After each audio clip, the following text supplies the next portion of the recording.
Mohammed Revanth Khan veg కి ఒక దేవుడు, నాన్ వెజ్ కి ఒక దేవుడు, పెళ్లి కాని వాళ్ళకు ఒక దేవుడు అని చెప్పి పిచ్చి పిచ్చి మాటలు మాట్లాడుతున్నాడు. తనకి తెలియదేమో ఇట్లా పిచ్చి కూతలు కూసేటోళ్ళని శిక్షించడానికి కూడా ఒక దేవుడు ఉంటాడు.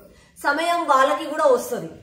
వీళ్ళకి సనాతన ధర్మం గొప్పతనం తెలియదు. ఎందుకంటే మనలాంటోళ్ళమేమో భక్తి శ్రద్ధలతో దేవుణ్ణి ప్రార్థిస్తాం. కానీ వీళ్ళు ఏం చేస్తారు? పెయిడ్ ఆర్టిస్టులు వీళ్ళు కమిషన్లతోటి డబ్బులతోటి ఇటలీ అమ్మని, రాహుల్ ఖాన్ ని, ఎంఐఎంఓలని పూజించుకుంటూ వాళ్ళకి మస్కా కొడుతుంటారు. వీళ్ళకి ధర్మం గొప్పతనం ఏందో తెలియదు.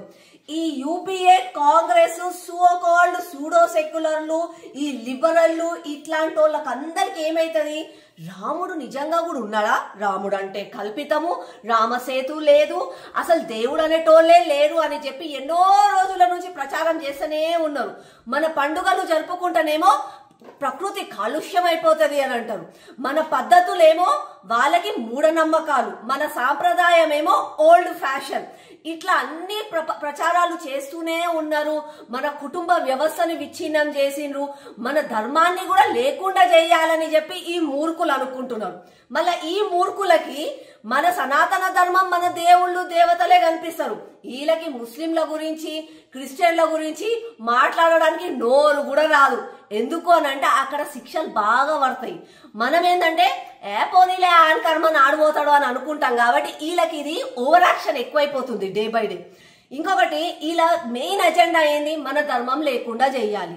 మనని మొత్తము ఎట్లయితే ఈజిప్టు, ఇరాన్, సిరియా ఇవన్నీ అయినాయో మన దేశాన్ని కూడా అట్లా చేయాలని చెప్పి ఇలా మూర్ఖులు అనుకుంటున్నారు. కానీ వీళ్ళకొకటి నేను గట్టిగా ఏం చెప్పాలనుకుంటున్నా అంటే, వీళ్ళు సూర్యుడు చంద్రుడు ఉన్నన్ని రోజులు మన ధర్మం ఉంటది. మన ధర్మం ఎల్లప్పటికీ కలకాలంగా ఉంటది. ఇట్లాంటి వాళ్ళు వస్తారు పోతారు, పాసింగ్ క్లౌడ్స్ లాగా. కానీ మన ధర్మం శాశ్వతం. ఇలా హిందూ బంధువులారా, దయచేసి ఇప్పటికన్నా మేలుకోండి.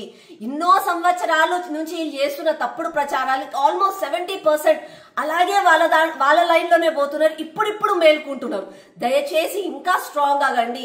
ఇది కేవలం మీకోసం కాదు, మీ పిల్లల భవిష్యత్తు కోసం. పిల్లలు ఇంట్లలో సుఖంగా ఉండాలి, మన దేశంలో ప్రపంచం అంతా కూడా మంచిగా ఉండాలి అని అంటే మన ధర్మం ఉండాల్సిందే. మన ధర్మం లేని రోజు ప్రపంచం అంతా అల్లకల్లోలం అయిపోతుంది.